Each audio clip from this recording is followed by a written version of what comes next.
Hi guys, greetings from Malaysia. Thank you for having me back again. Tonight I'm going to talk about how you can really improve your sales in a very simple way. In fact, in an awesome way. A lot of people are frightened of sales people. They think they're a different variety of people, a different breed of people, but that is not true. We're all really salespeople deep down. All of us have to transfer or persuade another person to our point of view. That is really sales. So tonight we're going to talk about how to inspire the customer to communicate how they would like to be sold. The 5 principles we're going to talk about is, first of all, getting the customer's attention. Second thing is arousing their interest. The third thing is creating desire for your product. Whichever product you have, there has to be desire for the customer to actually buy it and own the product. Next thing is to establish conviction. And lastly, we're going to talk about closing on demand, which we'll explain later what that actually means. Getting the customer's attention means a lot of things.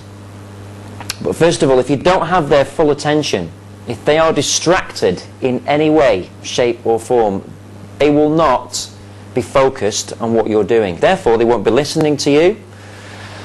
They won't be able to make decisions on whether your product will benefit them. And really, they're not really going to be enjoying it because you're boring them. You've got to find a way not to do that. So the first thing you've got to establish control of these people. Now, when you taking control in the first instance, when you're meeting people, when you're sitting people down in front of you, you've got to look into their eyes and you've got to have eye contact. People will respect you when you look them in the eye in a very sincere way, so that they can see that you actually mean what you're saying. But most importantly, that you have the respect for them by taking the effort to make sure that you do a good job about the presentation. It's all about respect here. Please make sure you get fantastic eye contact. If they're looking away from you, look away from them, find their eyes again and bring them back, and they'll get the message. Don't let them look away. If they're looking away, they're not interested, therefore they're not listening to you. If they're not listening to the presentation, you can forget exactly what you're talking about. It's a waste of time. Please get their eye contact. Secondly, get your ears. Your ears here are like radars. Imagine a big radar dish here. Your ears are a tool to tune into these people. You've got eye contact, but you've also got 2 ears. And whatever they say to you, even if it's negative, even if they're shouting at you, even if they're saying that they're not interested in you, listen carefully and intently to what these people are saying to you. Believe me, once they see that you are listening to them, they will respect you and begin to like you and give you empathy, because you're tuning into them, you're listening to them. You're not listening to anybody else, you're not listening to your own voice, you're listening to them. And when you're listening, make sure that they tell you everything. If they haven't finished, let them finish. Do not interrupt what they're saying. When they're finished, then is the time to turn it around and start to pitch the benefits of your product. But most importantly, please tune into these people. Be strong. Whatever kind of sales that you're doing in anywhere, with any product, you've got to be strong with these people. If you are weak, they will take advantage of you and they will walk all over you and they will basically not buy, because they believe that you're not really taking a full interest in what you're doing. You don't really believe in what you're doing, therefore you're not strong. If you're weak, it means you don't believe in your product. And people are very clever. They will see straight away that you don't do that, or you don't believe in it. As well as being strong in your eye contact and your listening skills, you've also got to be very strong in the way that you speak and the tonality of your voice when you're talking and communicating with these people. The tonality and the enthusiasm of your voice really has to come through your whole body. It can be like this: well, this product's really fantastic. It's not the same tone as, this product is fantastic. The tone is completely different. But they're the same words, but different body language. People totally get a different message from what you're saying there. Tell them the rules of the game. When you sit people down and you're about to do a presentation with them, they are scared and frightened of you because they don't know what to expect. Even though they may not seem frightened, They're saying, oh, come on, get on with it, let's do this, and come on, I've got to go now, and I'm not interested. That's just ways to show that they're trying to make up for their fear. And they put this wall in front of them to try and make you be blocked from their point of view. Please do not be scared of that. Be strong. Tell them the rules of the game. Tell them what's going to happen. I'm going to show you something today. It's going to benefit you or your company. It's going to do this, this, and this for you. List the main principles, very brief principles. And then tell them how long roughly it's going to take to go through it. It's only going to take half an hour of your time. It's going to take an hour of your time. It's only going to take 5 minutes of your time. Be honest with them.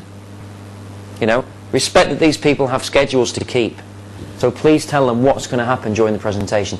If you are going to close them on the day, tell them you're going to close them on the day. So listen, I'm going to ask you to buy at the end of it. Be honest with them. Don't let it surprise them at the end. If you tell them up front that you're going to do that, yes, they may have time to build up their defences, but at least they know that you're going to ask them at the end of the presentation, so they're expecting it. So therefore, it's easier to do it. Make them laugh. Inject some humour.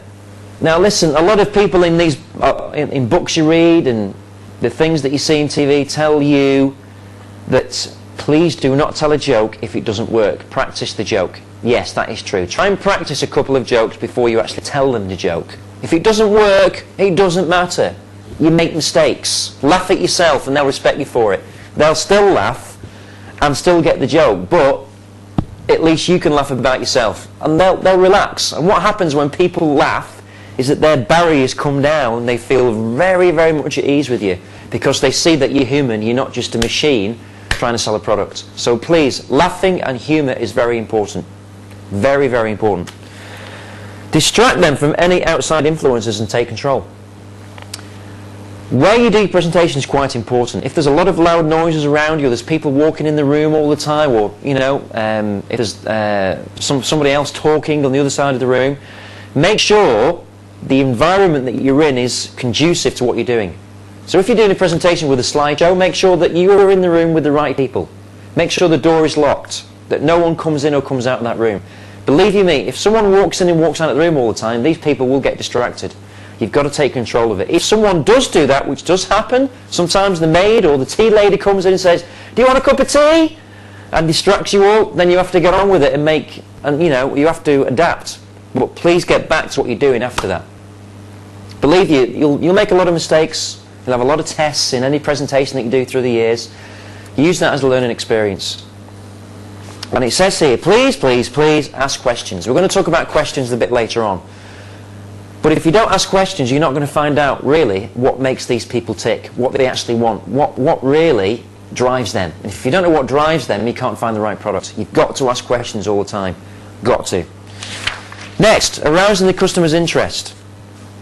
You've got their attention, but you can only keep that attention for so long. You've got to find a way now to get their interest in what you're doing. Now, a grabber is a bit like a tease. It's a bit like a teaser. So you give them something and you take it away again. It's a bit like if you go to the cinema. If you go to the cinema and watch the previews on the screen before the main feature starts, you'll notice that the best bits of the film are normally in the previews. They go, oh, there's banging and crashing, and this happens, and that happens, and all this, in like the space of 10 seconds in the preview. But you don't know what happens. It leaves you on the edge. You see, oh, I've got to go and see that film, I've got to go and see that film. That is what a grabber is. It's a teaser. So tell them something like, listen, I'm going to show you something today.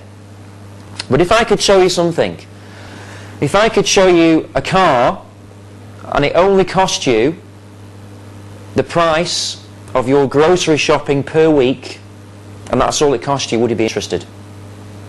Now, it doesn't have to be a car you sell, but relate it to something that they can relate with. Shopping they can relate with because they know how much it costs. So shock them a little bit, but make sure, of course, you can deliver that price. And then you'll get their interest because there's something in it for them. You've got to find something that is in it for them very early on in the presentation. It says here, find the DBM. Now, a DBM is a dominant buying motive. The dominant buying motive is the reason that your customer will buy your product today. The dominant buying motive is the reason why they will be motivated to buy your product. Now, to find out their DBM, we'll talk a bit more about that later, but to find out their DBM, you have to ask them questions.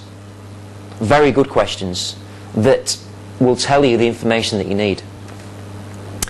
He says here, listen again very, very carefully to everything they say. So once you've aroused their interest, and they say to you, what do you mean it costs that? That's not much money. How can you do that? How can you do this? Listen to the questions, but always take control. Don't tell them all the benefits straight away. Keep them back. It's like a loaded gun. Don't fire all your bullets at once. You need those bullets later on in your presentation. So bear with me, it gets better. Bear with me. What I'm about to show you will benefit you, but just bear with me a few minutes more and I'll come to that point later on. So stick to your presentation, but keep teasing them all the time. Make sure you simplify your idea as much as possible. Whatever product that you have, it may be an internet-related product, it may be a machine-related product, it may be a chemical, it may be lots of things. It may seem a complicated issue, but it doesn't have to be that way. You've got to simplify it as much as you can. Even if your listeners or your buyers are in the industry, they may not be as knowledgeable as you about that product. Therefore, keep it as simple and really easy to understand as possible, so that these people can really grasp the idea and the concept that you're trying to sell. That is very important. If you make it too complicated, if you keep telling them this and it does this and it does that and it does that, people will switch off and they will not listen to what you're saying and they will not be excited. Next, show them that you care about their needs in an extremely sincere and ethical way. Now what I mean by that is that when you listen to them, it's how you listen. You don't just go, yeah, okay, yeah, right, yeah. That is not listening to people. Listening is doing something like this. Right? Okay. Right. Right, okay. So what you're saying to me is, right, this is how you listen to people. You tune into what they're saying, use your body language, and then clarify what they're saying. So what you're saying to me is if we could do this, then you would be happy with this. Is that right? Yes. And how would you be happy with that? Well, and they speak again. Make it a two-way conversation. Don't tell them. Let them tell you as much as you can. The more information they give you, the better. They should be talking more than you're talking. But you must do it in an extremely sincere and ethical way. Now when you do that, when you listen to them that way, they can see that you're interested in their needs, not your own needs. A lot of salespeople go into a presentation, meet customers, and they go bang, bang, bang, bang, bang, bang, bang. And they think about their commission. That's all they think about, and the customer knows that. And it really does put them off. Make sure that you are getting their interest in a sincere and ethical way. Ethical, what I mean by that is that what you're really communicating to them is when they buy it, it's ethical. It will benefit them. It's not a false promise. Very important. And again, please ask questions. We'll come to that in a second. Next slide, we're going to talk about creating desire. There has to be desire for anything that people buy in life. If people want to buy a banana, there has to be desire to eat the banana. If people want to buy a car, there has to be desire to buy a certain car. There are so many different cars and so many different things in the world. The reason why people have a preference is because they have a desire for that specific item, and something has driven them to have that desire, whether it's visual, auditory or kinesthetic. There's lots of different drivers for people's desires. Finding their dominant buying motive is very important. We talked about before, the dominant buying motive is the reason they buy today, the reason they will make the decision to buy today. So you've got to ask them a question. For example, let's imagine that you're selling them a property, okay? And you want to find out what kind of property they want. Let me give you a fantastic question. This is not just a fantastic question, this is an outstanding question that you should be asking your people when you do this and you're in this industry. But it can work for a lot of other industries apart from property. Say to your customer this: if I gave you $1 million today, on the table, right now, piled up, green notes, fresh, crisp notes, $1 million, and you absolutely had to spend it on your property that you had to live in. This year you had to spend all that money. You couldn't spend the money on anything else. You had to buy that house this year with all that money. What kind of house would you buy? Pause and let them tell you the answer to the question. If they don't answer you, ask the question again. If I gave you $1 million on this table right now, you have to spend it this year on the property that you want to live in, What kind of property would you buy? Where would you have it? What would it be like? What kind of facilities would you want? How many rooms would you like? And so forth and so forth and so forth. Now, if you keep asking that question in a very indignant way, in a very enthusiastic way, in a very sincere way, they will tell you the answers. They may pause a little bit, and they'll go, well, I've never really been asked that question before. If they say that to you, that's really good, because they're listening to you. And then they will begin to tell you what kind of house they want. What kind of house fulfills them as a family or as an individual. Because everyone's idea of a dream home is completely different to everybody else's. You have to find out their individual needs. Once they tell you that information, what you've done is now you've found out a dominant buying motive. You've found out a reason for them to buy your product or your house today. Again, doesn't have to be a house, can be any product. The reason I said $1 million is to take away the fear of money. People sometimes will only tell you what they really want when you take out the element of money, because they'll put money in the way as a limiting belief. Sometimes people will tell you really what they want according to what they think they can afford. But what you really want is really what fulfills them as a property or a product. And then you can find out and negotiate what would be affordable to them.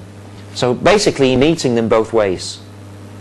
And you're finding out really what they would be happy with. Reassure them that your company can deliver by showing how easy it is to use the product. It is very important that once you are making promises, once you are communicating how good your product or service is, you have to back it up. They have to know that they can use your product. They have to know that other customers are using your product and are very satisfied. They have to know that your product is easy to use and will directly benefit them. If they don't believe that, they obviously will not buy it. Now, for you to be able to translate that information across to them so that they believe that it is easy to use, is by showing them very, very, very small benefits of the product. It's by showing them how easy it is to use the product, by demonstrating it. It's by showing them testimonials of satisfied customers, either by in black and white, on the TV, on a video, telephone. There's loads of different ways. But you've got to build that credibility that those people believe sincerely that your product stands out and works. Next, use financial logic. Every product that you sell in the world has a price. People have to justify that price. Why should I spend all that money on your product? Justify why I should spend that money on your product. They're asking that question all the time. People buy with emotion, but they also buy with logic. But remember this, emotion counts for more than 80% of the sale. Logic is about 20%. So basically your logic is backing up their emotional decision. Logic is, for example, does it save them money? If it does save them money, how does it save them money? If it really does save them money, they know how it saves them money, how much money in real terms is it going to save them this year, next year, the year after that? Show them in black and white, but get them to agree with you and close them on the answers. So would you agree with me, John and Mary, that this product will benefit you financially in today and in the future? And get them to answer you. We'll come to techniques and closing questions later on. But please, please use logic, use financial logic to back up what you're saying and justify the purchase. Next, very importantly, paint a picture of your customer directly benefiting from your product.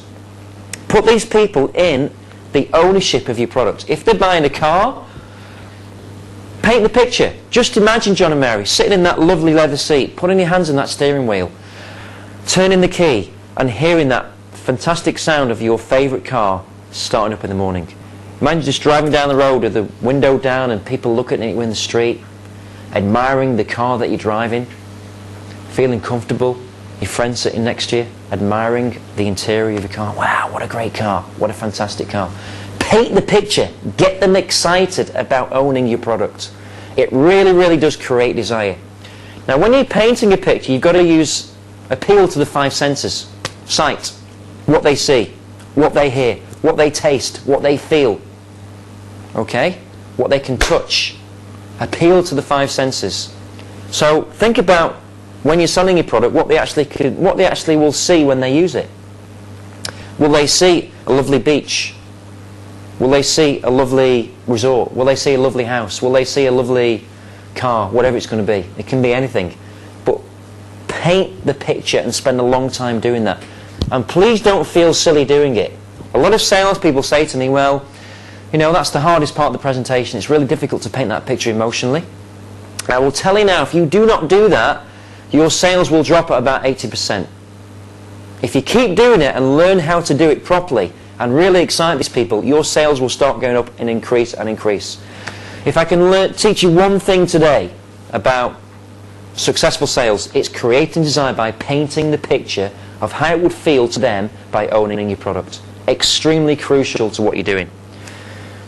Next, close them when their desire is peaking. So when they show interest in your product, they will ask you questions. They will ask, well, that sounds really good. Well, how does it work? Or how much does it cost? And where can we get this? And can we order one? And da da da. When people are interested, they will sit in the chair like this, and they will start to ask you questions. That's the time when you close people. You close them when the desire is high. You cannot close them when they don't want it. If they're not asking you questions, it's very difficult to close them, because really the desire is not strong enough to close them and to make a decision on it. I'll explain more of that later. Next, you've got to establish conviction with these people. Now, conviction is the way you speak, is the way you hold yourself, and your body language. Conviction is the way the presentation comes across. Your eye contact, the way you look at people, the way that you move your arms, your body, the way that you talk, your tonality in the voice, the way that you listen to these people. To build conviction, to establish conviction, you have to build a rapport. Now, to build a rapport is another training session, but very, very briefly, to build rapport, first of all, you've got to listen to them. Secondly, you've got to be able to answer the question sincerely. Thirdly, you've got to show them that you care. Next, you've got to find a way that they believe that you care about them by asking them more questions about their own lives. Show an interest in what they do. Try and find a common bond. If they play golf, fantastic. If you don't play golf, doesn't matter. Show that you're interested in playing golf. Well, I've always wanted to learn how to play golf. How do you do it? Why is it so good to play golf? Act interested. You probably are interested anyway. But if you show you're interested, people love that. People love to talk about themselves. It's their favourite subject. People will go on about themselves all day as long as you ask them questions and show that you're interested. But once you do that, they'll really like you as a person. And people only buy from people that they really like. They don't buy of people they don't like. They buy off friends. And they only buy off a friend if you've built enough trust and rapport to do that. By being very passionate about what you're doing, this is the whole basis of really why people will buy from you. They have to really see that you mean what you say. So once you've built rapport, once you've got a good banter going with these people, once you've got trust, once you've got something that you can relate to, then it's the time to really build that passion and show them that by buying this product or using this service that you've got today, they will directly benefit. You're doing them a service. If they buy it, you're doing them a service. If they don't buy it, you're doing them a disservice. Create urgency. Create urgency. Urgency means you've got to find ways for them to buy sooner rather than later. You don't want them to go away and think about it. You don't want to come back and do 3, 4, 5, 6 presentations, because basically you're not selling the product. Then you're wasting your time. If it's a good product, if it's well sold and they like you, there's no reason why they will not buy on the day. There's no reason why they won't buy on the day. The best time for those people to buy is when their desire is high and they understand the product. So please create urgency for them to buy today. How? Well, tonality of voice. Create urgency. People are buying this as we speak right now. They're using it already. They're already saving money. They're already getting these benefits. How would you feel if you could get those benefits right now by using this product? So bring it into today. Make urgency in your sale. Use your body language to fully express what you're saying. Use your arms. You've got these arms, you've got these legs, you've got this face. Use it. You're a human being. You've got expressions. These people can relate to that.